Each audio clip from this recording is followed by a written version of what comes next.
acknowledge the land we're on. So you can even maybe ground your feet on the floor, take a deep breath, take a stretch. I know it's busy for many people. And let's acknowledge the traditional lands we're on. So here today, I'm very grateful to be on campus at Railroad University, which is located on the unceded traditional lands of the Lekwungen-speaking people, known as the Songhees and Esquimalt nations.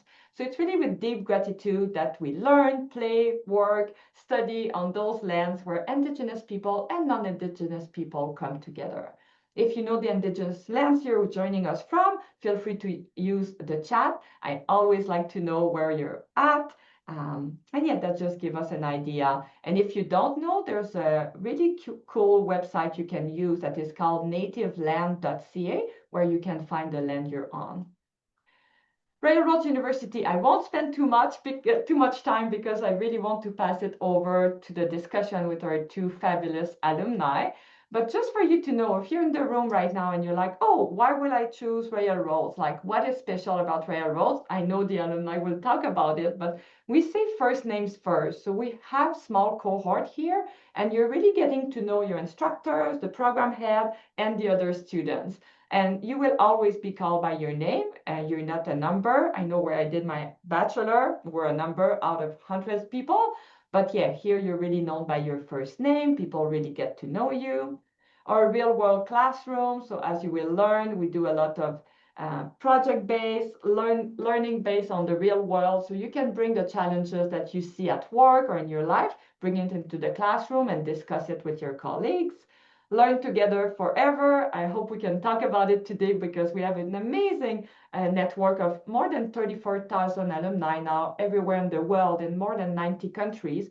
And people you meet here at Railroads in your cohort will stay most likely connected with you for the rest of your life. So that can be helpful in your professional life and personal life. And life is also an education. So we'll talk about flexible admission, which means that we really see who you are as a person. So you bring, of course, some education with you, but really what you have achieved as volunteer, education, and work before will also apply in your when you try to apply in our admission requirement. Just a few stats from our alumni. So 93% of alumni say Railroad has positively influenced their personal and professional life. 92% say that they felt supported by staff and faculty. And this is important. I hope we can talk about it today too. In this world we live in where everything is fast and there's a lot of crisis and stuff, I think it's really important to study at a place that you feel respected and that you feel that you can connect with people and get the support that you need. 90% of alumni say Railroad provided them with the tools and knowledge required for a leadership role in the workplace. And I think, Elizabeth, we were just chatting about it, how your program, your degree will bring you to more and more and stuff to do and evolve at the workplace. And Railroad's models support working professionals. So over half of our students choose Railroad because they could work full-time while studying. So that's a huge pro. It can be quite demanding, but this is why the university exists since 1995. We are for working professionals. And our space, this program is blended. So I hope Elizabeth and John, you'll be able to talk about your visit to the campus. I won't spend too much time on it, but yeah, if any of you have never come to Victoria, please Google like Railroad Campus. It's very beautiful. We have Hatley Castle, Japanese Garden. We're right by the Esquimalt Lagoon that you can see at the bottom left.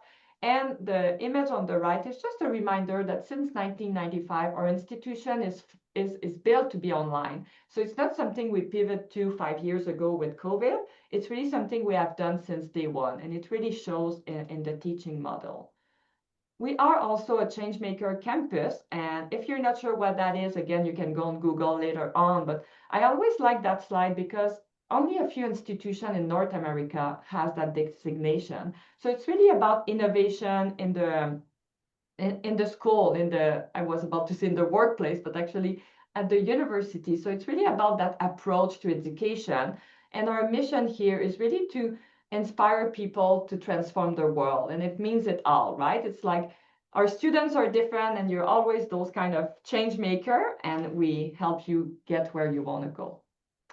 And with this, I will pass it over to Deb and our grads. And I have your bio here, and you'll see the French accent in full power when I read bio here, but I'll just start with you, Elizabeth. So Liz is the VP of Production and Capital Operation at Tundra Oil and Gas in Calgary. Liz leads the production, engineering, drilling, completion, and workover teams at Tundra. This involves supervising all the folks who operate 5 drilling rigs, 30 service rigs, wow, 2 frac crew, and an engineering team that looks after 4,000 wheels in Manitoba. Liz graduated from the University of Calgary in 2001 with an undergrad degree in oil and gas and went back to school in 2022. That's a common path for many students. Come back to school in 2022 at Railroad to complete her MBA. As part of that, Liz completed a finance graduate certificate as her MBA specialization. And you graduated only slightly behind schedule in June of 2025, winning the President's Medal for a graduating class. So that's wonderful. And here about John, you can see I do the good old paper here. You can judge me, that's fun. John is seasoned leader in innovation and business growth with nearly 3 decades at Microsoft, driving global initiative across 40 plus countries. During his career, he has lived in Vancouver, Singapore, San Francisco, Seattle, and Dubai. Wow, culminating in his role as Global Director of Cybersecurity Strategy. Recently, John transitioned from corporate life to pursue a path that blends impact, creativity, and personal fulfillment. He is actively exploring new ventures that spark creativity and impact while deepening his commitment to community service. He served as academic advisor to the Canadian Institute of Management for the BC and Yukon chapter and treasurer at Sacred Heart School in Delta, BC. Can't wait to hear about that. John holds an MBA from Railroads, where he graduated in June 2025 with a specialization in management consulting and received the Railroads Funder Award. He also earned a Master of Public Administration from Western University and a Bachelor of Arts from the University of Alberta. And John welcomes conversation about leadership, innovation, and purpose. Can be reached via LinkedIn. And I know, Liz, you also gratefully say that we can connect with you on LinkedIn. So thank you both. And Deb, I don't have a bio for you, but everyone here know you. So I'll pass it over to you and our grads for a few questions.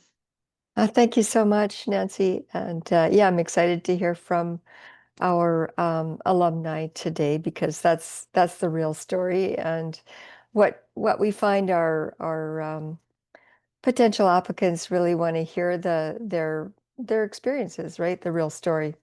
So I am an MBA grad, by the way, as well, before carrying on in the finance world and then doing a doctoral degree later. So lifelong learning, that's what we practice here. So let's hear from John and Liz. I just have some sort of open-ended questions, but please feel free to add in any way you wish. And maybe we'll start with you, John. Why did you pursue the program? And I'll leave that to both John and Liz to share their answers. And I think, yeah, go ahead, John. Great, thank you. I was messing around and put myself on mute, so I'm now off mute. Hi, everybody. Thank you for the opportunity and the invitation. It's great to be here, and thanks for the folks who could make it live. It's always fun to talk to people considering this program, and also anybody listening to the recording. You know, in terms of you, Deb, your question is what brought me to the program? Yeah, why did you? Yeah, what brings you here? Everybody has a different kind of pathway, I think. Yeah. Yeah. My pathway, my journey has been one of sort of growth around learning, and I'm a very curious person. I've been in the tech industry for a long time, and I've gone through different waves of innovation around tech.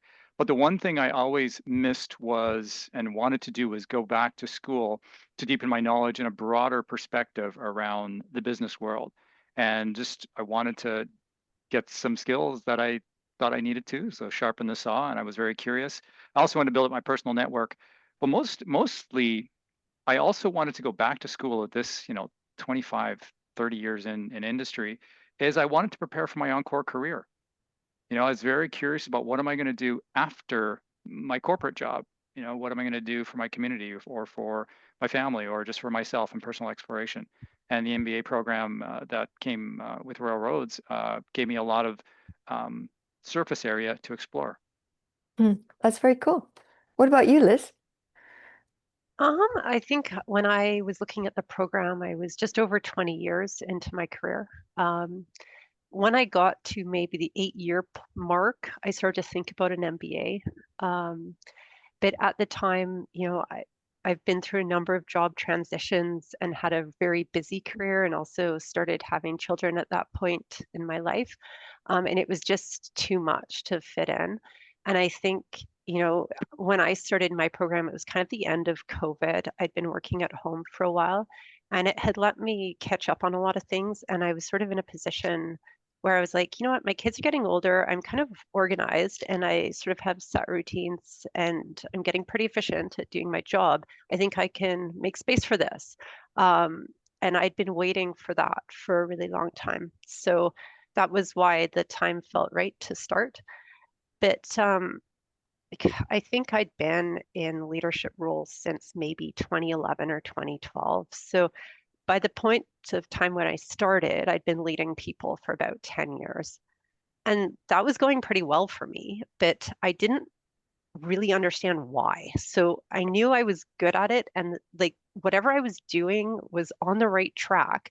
But if somebody said, "What's your leadership style?" I couldn't answer that question. Like I didn't know. And I was like, I feel like I'm leading from gut instinct or values-based leadership, but I don't know the science behind it. Like I don't know what the options are. I don't know how to structure it.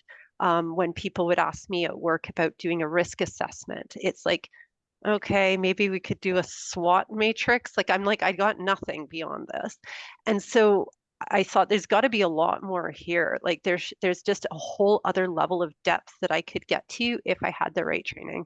So I was in a VP position, had been in one for probably 5 years at that point, and I was like, I think like I can do so much better at this. Like it's going good, but like I can take this next level, but I need training and learning to be able to get to that point. That's so interesting. See, now there you go, right there, the diversity of our learners, John, with the motivation around career transition, broadening, and Liz wanting to put some frameworks, some science behind what she's already doing well. We start the program with a design your life around future career, and many students are in that transition that John mentioned. But yeah, the frameworks, Liz, that's so interesting. How you explain that. So that like that's a good sort of question for both of you. Next is, what did you find most rewarding or beneficial?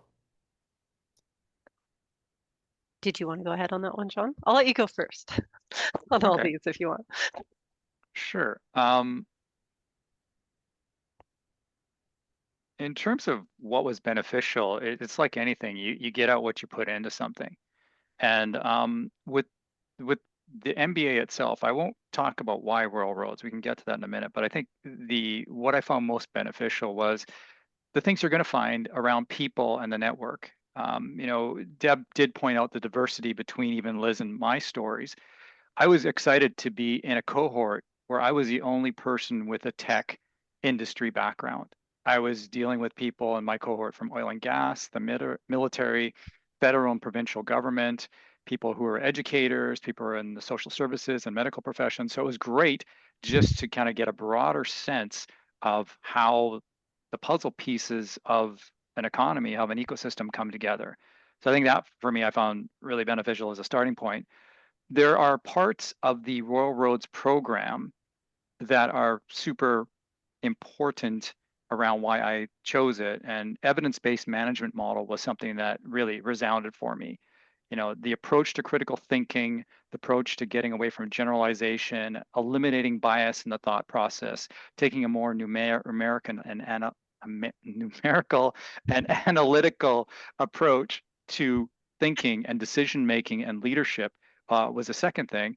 And then finally, I mean, what I found really helpful was something that Liz pointed to was a bit of the filling in the blanks, the connective tissue, like going back and taking a couple of finance courses and some accounting and doing management consulting was great spheres of domain expertise, but then also some of the leadership and organizational behavior courses were great because it did help me understand like what type of leader have I evolved into? Is that the person I want to continue being?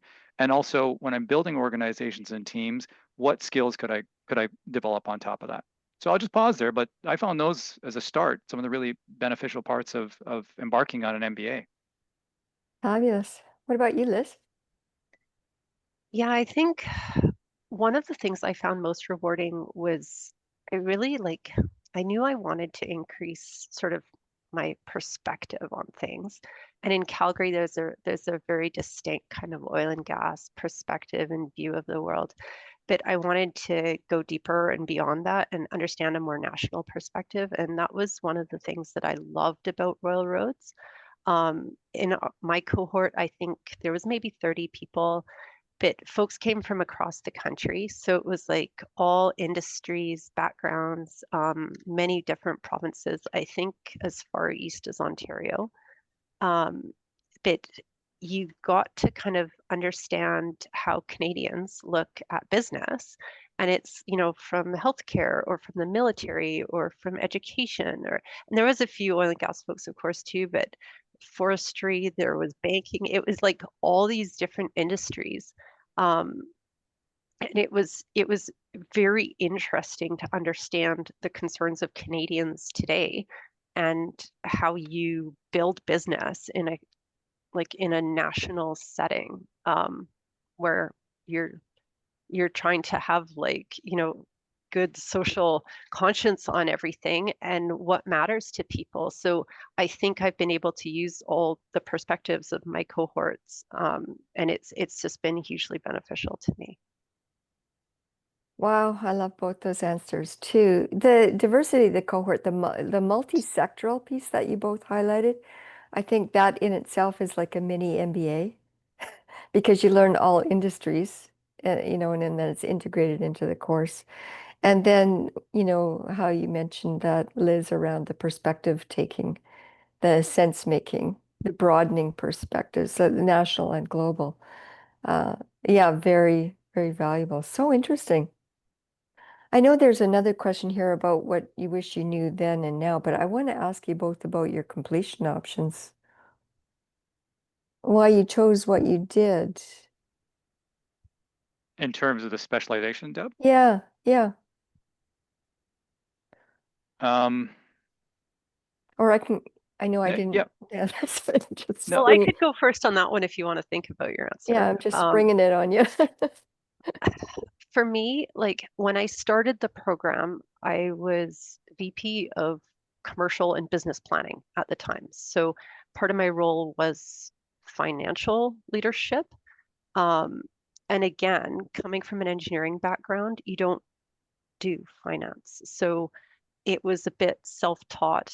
I had an understanding of it, but again, to get in the weeds of financial statements, I felt that I didn't have all the tools that I could have. So I was very interested in financial classes. And so when I looked into Royal Roads and understood that you could pick the base MBA specializations, or you could kind of go beyond that and look at grad certificates as an alternative. Yes. There was a lot of breadth there in these grad certificates. They're kind of all over the spectrum of subjects that apply to this. And so finance was one of them. So for me, I was like, aha, right? It's like there's a couple of finance classes within the MBA, but this gives me this chance for this real deep dive on something that was of key interest at that point in time. So that's why I picked that one. Mm-hmm. And John? Yeah, to build on that, and for those considering the program, the nice thing about the Royal Roads program is you've got the baseline curriculum of courses that you'll take, and Liz talked to those, and then you have some electives that you can choose, and those electives are kind of different categories. There's management consulting, there's leadership, there's either European or Asian studies, depending on the year. And then there's these graduate certificates that Liz mentioned, which are specializations further on. There's coaching grad certificates, there's finance grad certificates, and there's others. I won't list them all because there's dozens at the school. So it gives you a nice flexibility to kind of have the path and then choose a bit of your own adventure to personalize it even further. So I chose the management consulting path because that very much aligns to my past lives in the company. I've done a lot of internal consulting and building businesses and effectively getting them off the ground. So I was very passionate about that. And it also speaks to transition and what's next for me. And again, like anything, you kind of do it because you don't know any better. But when you go into a professionalized course like the management consulting track, you get some real experts giving you the what for and how to do it professionally and do what's best for the customer and the ethics around it and all the important elements of being a true management consultant. So cool. Yeah, so I mean, the MBA program gives you that journalist overview and then the opportunity to be interdisciplinary and designed to fit your life. Like, that's a nice kind of way to, and again, very different paths for everyone. It's good to hear you found good options that fit your needs. Deb, S- building yeah. on that question, yes, someone is asking me in the chat, John and Elizabeth, did you know in advance which completion option you would do, or did you kind of learn it after a few courses? Well, like I said, I sort of went into it looking for something that had a bit of a financial leaning to it. So when I learned before starting that that was an option, it was like, oh yeah, I want to do that. So I don't know, I didn't really waver from it. And part of my rationale, like you start to get distracted. You do this program, you learn about a bunch of different things, and you're like, oh, maybe I'd like to do the leadership thing, or maybe I would like to do management consulting. That's kind of interesting to me now too. But I was like, no, I started this for a reason. And this financial piece was kind of core to that reason. And so I was like, you know, gotta just stick with the plan.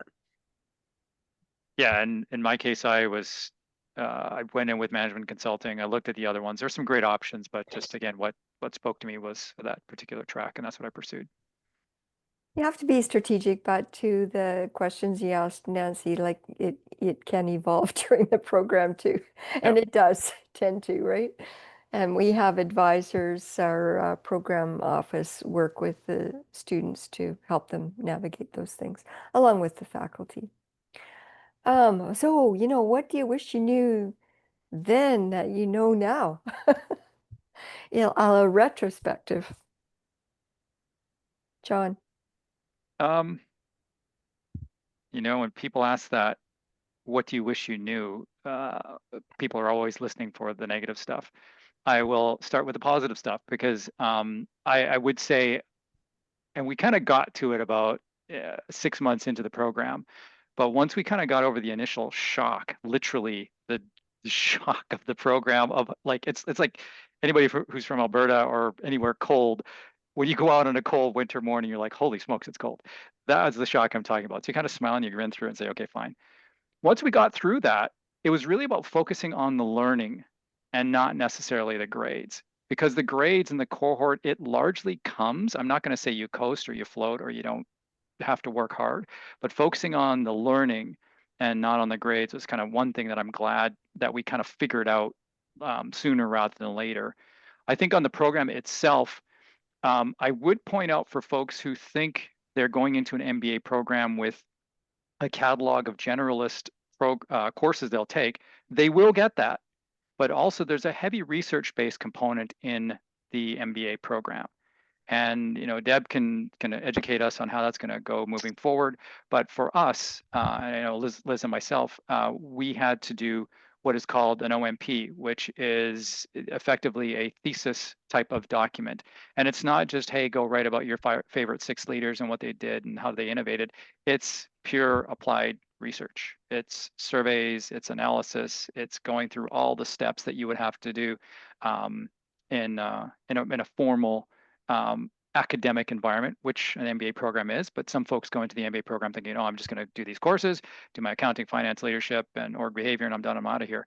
And I didn't dwell on that. I was like, I want to go to Royal Roads, do the MBA, and then I figured out kind of halfway into it, I was like, oh, I have to do this thesis. And it's not that Deb can correct me if they don't call it a thesis. I'm using that as generalist term. So I think just being aware, that's probably the thing I wish I knew before, the research-based component. I actually enjoyed the OMP. That's one of the highlights for me because that evidence-based model and the critical thinking frameworks that I spoke about earlier. They're the foundation to the whole research. So I enjoyed it. But it was a bit of an eye-opener about a year into it when I really realized, oh, this is a big part of the last 6 months of the program, is getting that thing put together and completed. Yeah, I would agree with that. You know, coming from an engineering side, I've done a lot of math. Math was always my thing. So when it came to finance and accounting, those are math-based courses. For me, that was no problem. Like all day long, can do that, no problem. But I definitely had classmates that hadn't touched math in 20 years. Yeah. They were, you know, in a totally different sector of industry where that was not at all what they were looking at. And so they struggled to get up to speed. And it's not just adding and subtracting, like it's like algebra and like problem solving and all kinds of things like that. Like in the finance side, we got into calculus and derivatives because that's part of how you do finance. So it pushed people pretty hard. And I think for me, it was the other piece of it, like because I'm in this engineering based environment, I don't write a lot of papers. I started thinking about it and I thought, you know, I don't think I've actually written a paper since high school. I'm now deep into my 40s, let's just say that. And so I hadn't done a paper since I was 17 years old. In terms of business writing, if it comes to PowerPoints, I can make a mean PowerPoint. I can write a nice paragraph or a little report about something. But this essay writing, paper writing, it really pushed me. And I understood pretty early on that I wasn't nearly as good of a writer as I thought I was. So I really had to work hard at that. And it came together. It's transformed how I communicate and how I write. And now I'm able to do it much, much more efficiently. But there was a little bit of a learning curve there where I had to clue in that I wasn't quite as good at something as I thought I was. I think there's just a great point, and one of the things that I wish I had known earlier is suspend disbelief for a little bit. And by that, you know, I am in the math world and science world, you know, because I'm in tech, right? So fine, but I write a lot. I write proposals, investment proposals. I do strategy documents, that whole thing. So the writing side was okay until you get a prof and somebody reviewing it, and then you had to revise it. When I say suspend disbelief, I didn't think I was that good at math or the finance side. Like I do it for a living, but I don't do it as a professional accountant. I just play one on TV. So when you actually start doing these things, you can actually find out that you're better at something than you think if you just give yourself a break. Right. So if you're going into this guy, oh man, there's a finance component, or there's this OMP writing thing that John and Liz are talking about, maybe I'll not do this program. Don't do that to yourself. Just kind of suspend a little bit of disbelief, because you'll get it. It figures itself out. And as I used to tell my kids, because they used to see me working constantly, it's just work. I won't trivialize it because everybody's on a different journey and a path, but it's work. And we can all work hard. And if you work hard, you will do okay in this program. And if you work hard and apply the stuff, you'll do really well in the program and take away, as Liz said, these kind of new learnings about yourself that you apply to your day-to-day life going forward, and your business life, which I wish I'd known earlier. But that's maybe what's one of the benefits of the program as well. You learn a lot about yourself. You know, and I don't want to get all kind of rosy and flowers and stuff, but you do learn a lot. It's a journey about yourself, and because your prof and your course colleagues in the cohort are there to help you, but it's a journey about yourself. So if you're going into a reason that you're passionate, like, hey, I want to get this out of it, then, you know, apply it and it happens. Yeah, it is one of those things. We had a professor who used to tell us all the time, she's like, you can do hard things. I'd never really heard that before. I hadn't thought much about it, but it's like, yeah, it kind of sums up what it is. Like there are challenges and some of it comes easy to you and some of it is trickier. But if you put the effort in, you will get it. Like it's not that difficult. It's not impossible. You can learn it. You can get on top of it. And you start to build confidence from being able to do those things. Yeah, Wow. I think Yeah, go ahead. Yep. just kind of as we're kind of being conversational here for a bit, I think the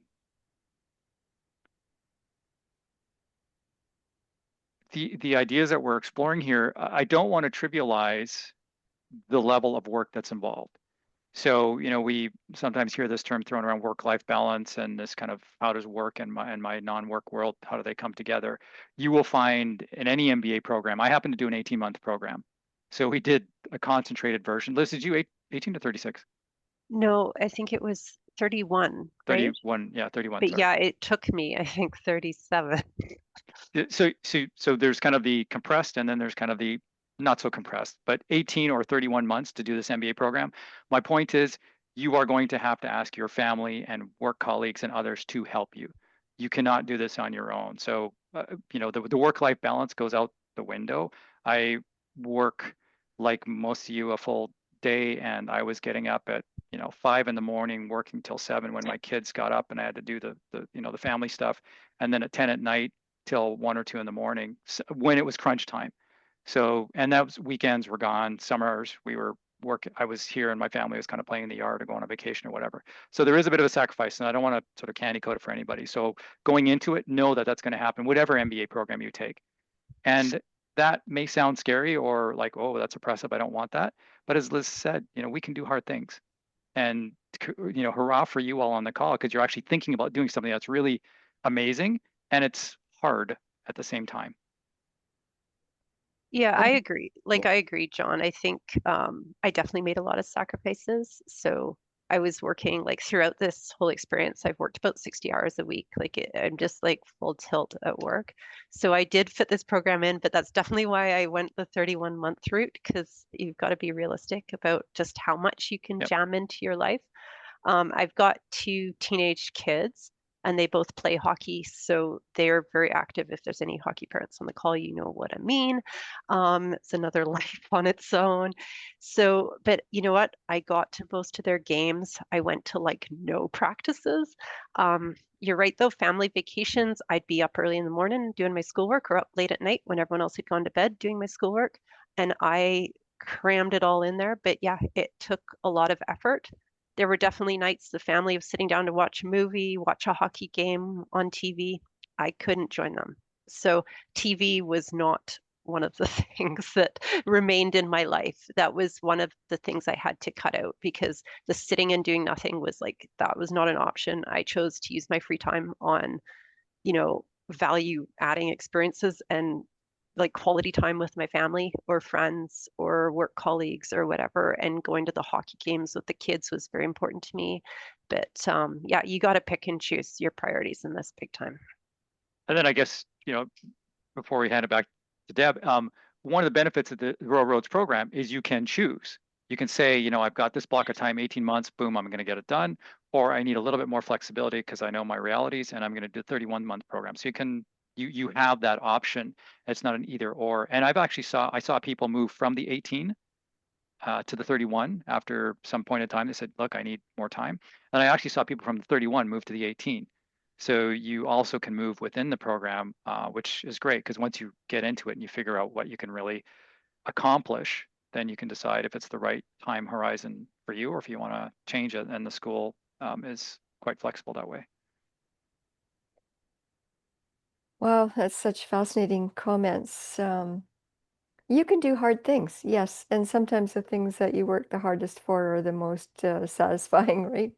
Because you both mentioned how incredible it is for confidence building as you get through. So you're tackling some subjects that are not your expertise. There'll be somebody in your team that has that, so you learn to really work with the team and figure out who has what skills. So in that sense, it's collaborative as well. But you can do it. You can all do it, and our students always get through. So I love that. What a journey. You described it so well. Um, Nancy, I'm not sure if we should. I think we'll have to go back to the slides, but wow, I can listen to you both. I know mean, it's all so of you, good. all afternoon. I'm just going to answer one question quickly from Derek about John or Elizabeth doing the NSERC project. NSERC is, related to specific government grants, and the OMP, the research project, is every student picks their own topic there, and sometimes it's within their own company. Sometimes there might be grants available through, say, MyTax or whatever, but it tends to be customized to each student, so that the NSERC or the SHRC or those grants don't come up as often. Those are more designated to full-length thesis projects. But yeah, we can always talk more, Derek. I think Thank you so much. Nancy, yeah. Thank you, Elizabeth and John. I think you cover, I got a few questions in the chat, like one-on-one, but you covered them all. So that's wonderful. I got thumbs up as you were speaking. So thank you for your time, and thank you for being available if people want to connect with you. I think John has a comment. Yeah. Yeah, I just wanted to, we talked about Liz and my experiences. I just want to talk a little bit about Royal Roads as a school. And, there's many high quality MBA schools in Canada. But the thing I liked about Royal Roads, and I'll just kind of share that, is I liked the model. The in-person and online was great. You have the majority of your classes broken out through the terms, and it's online. There are a couple of 3 times you come to campus for an on-campus residence, and I think that's really helpful because you get to meet people face to face, and you spend a week, 10 days living on campus, going to class in person, and doing the team projects together. So I like the model. I also liked that it was targeted towards a working professional. And I think that was super helpful because the profs largely come from industry or understand what professionals are dealing with, and we're not all full-time students. We're working people. I also liked that the breadth of subjects, and it was within a Canadian context. I found that helpful. I've lived overseas and traveled and worked outside of Canada more than I've lived in Canada over the last 20 plus years. So coming back and getting a real Canadian context and a relevancy of the Canadian systems was helpful to me. That may be of less value to people who are living and breathing and their careers are in Canada. But for anybody who's not from Canada, I think it's a refinement that not a lot of schools have. And the last thing I'll say is the diverse cohort. We spoke about that at the beginning, but it's not only the diversity of the cohort, it's even the campus. And I think the culture of the campus, it's an old naval academy. They've got a palace, they've got peacocks, they've got beautiful grounds to walk around. That kind of creates a calmness and an insightfulness in the instruction that I received, which wasn't a big city university. And I'm not knocking big city universities. I'm just saying it's a slightly different tone and approach. And even the fact that every class we went to, there was a land acknowledgement. So we recognize the lands we were on. We recognize sort of the gift of what we have in terms of the community. So that's something as you evaluate schools, think about Royal Roads because they bring a lot of that into the package that constitutes your MBA. Yeah, to build on that for 2 seconds, and I know you guys are running short of time, but I think John's right. It does seem to attract an older crowd of students a little bit versus some other universities. Folks that are in their late 30s or 40s, and they're looking to change their life in some way. So these people it's not just another step in the process. They're not mechanically just going to school like, I finished my undergrad, so now I will begin my master's. It's not like that. Like these are, like generally speaking, folks have been working for a period of time. They've got a ton of life experience.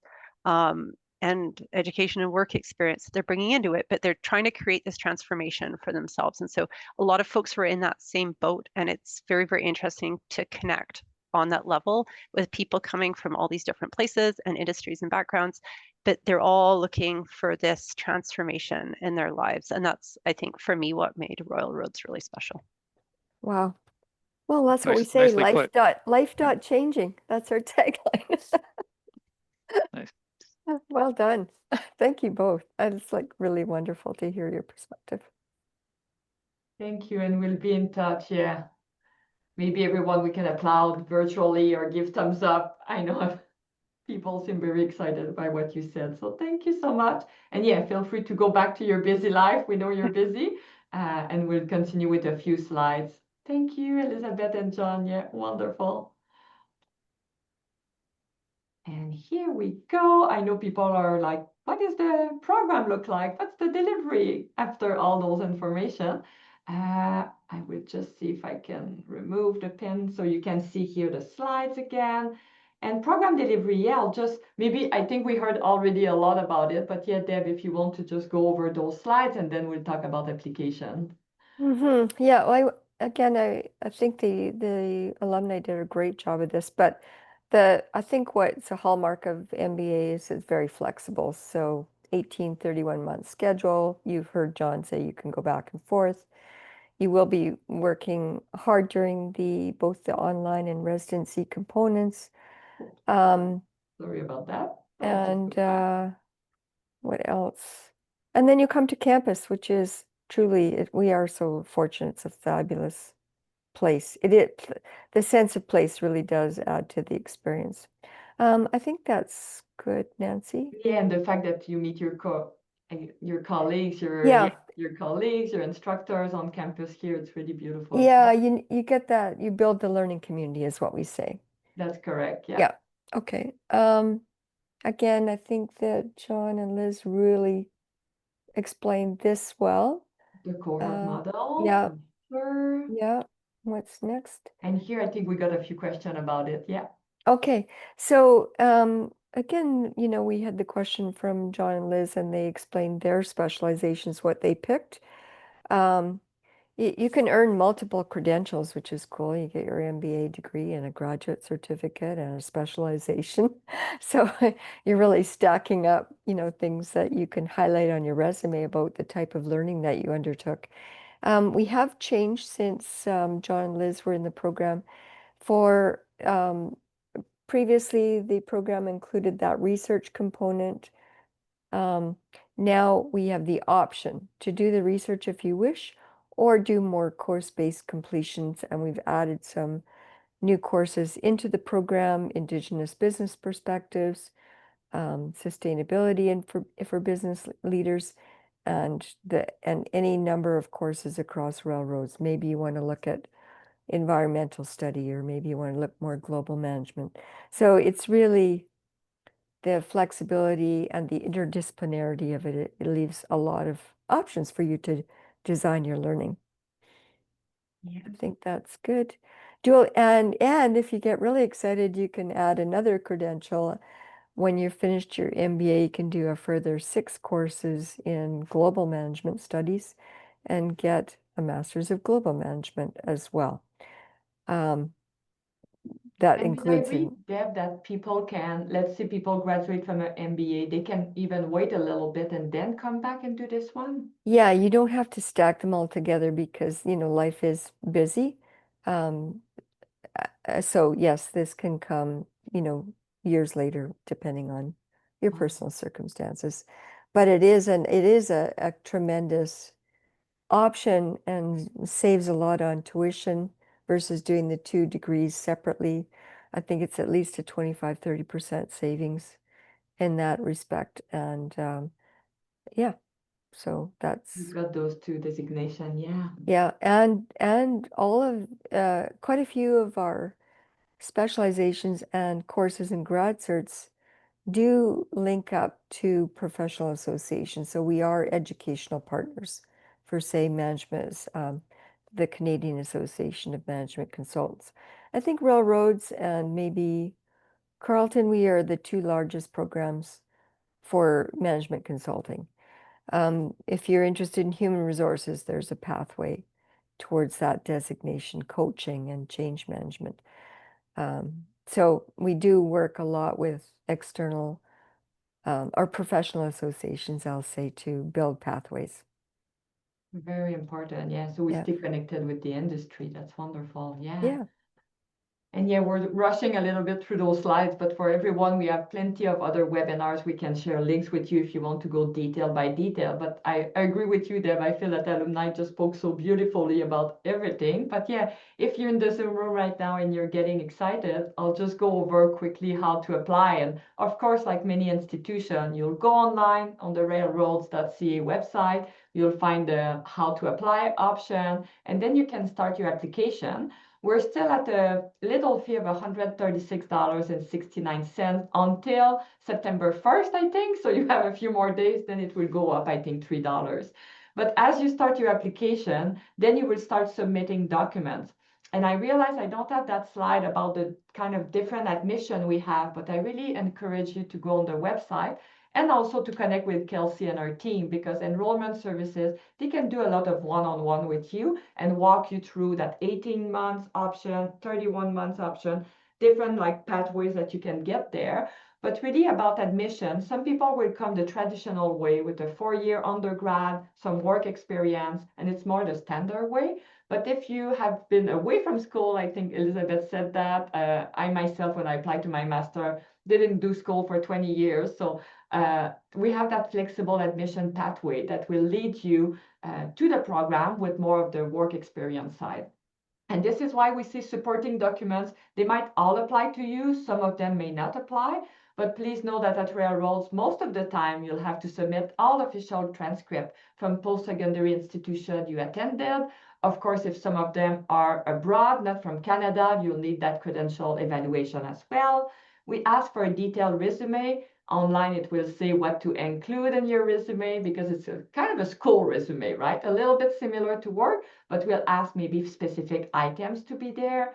Statement of intent. I know for me that was my favorite part, because you get to sit down and be like, why do I want to apply to the program? And who am I as a person? If, let's say, in your undergrad, something went wrong at school, or you have like bad grades or whatever, you can also use that statement to explain to the admission advisor what happened and where you want to go. Writing simple, there's more information on the website. We want to know at which level you are. 2 letters of reference. We like to say 1 academic and 1 work. Your reference will send those letters directly to our admission team here. And the English language requirement is like myself, English is not your first language. We have a few kind of pathways there that you can prove that your English is good enough, because all the program is in English. So all that information is on the website, and thank you, Kelsey, for adding all those links. I'll make sure to include them with the recording. And the key dates, because you're like, oh, maybe I want to join the next cohort. So this one will be in January of 2026 with the application deadline of October 5th. And the application deadline, please make sure to have kind of that online application in. You start submitting your documents. That's okay if some of the documents are a little bit late, but I would say really to set you up for success, you can aim to have everything ready for October 5th. But we know some people will apply now, and it takes a few weeks to gather all the documents, and that's fine. If you're hesitant, you're like, oh, I might need more time, you can also apply for July 6th. And this is both for the 18 and 31 months. And both intakes, you can see all the program tuition, program schedule, everything is on the website. So you can get a better sense of like, where do you start and what courses would you take and stuff like that. And the services available, as you heard today, we have enrollment services. Highly encouraged to always meet with them before applying. And we also have financial aid and awards. So we have Michael and his team working really strongly, hardly to get all the grants and bursaries and stuff you can get, depending which province you're applying in. So we have all that information. You can go on the Railroads website, and I think we have the link here just to have a look. And you just click on the program you want to apply to, or maybe where you're locating, and then you can just look which grant applied to you. But there's always a few bucks here and there that you can get and help you finance your journey at Railroads.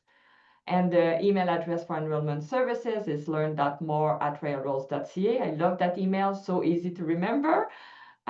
And yeah, big thank you to our alumni, to you, Deb, for the time that you spend with us.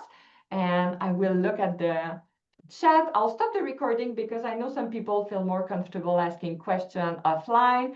And please, if you're watching the recording, just connect with us with any more questions. A big thank you, everyone, and I hope you're well and have a wonderful day, and we hope to see you on campus soon.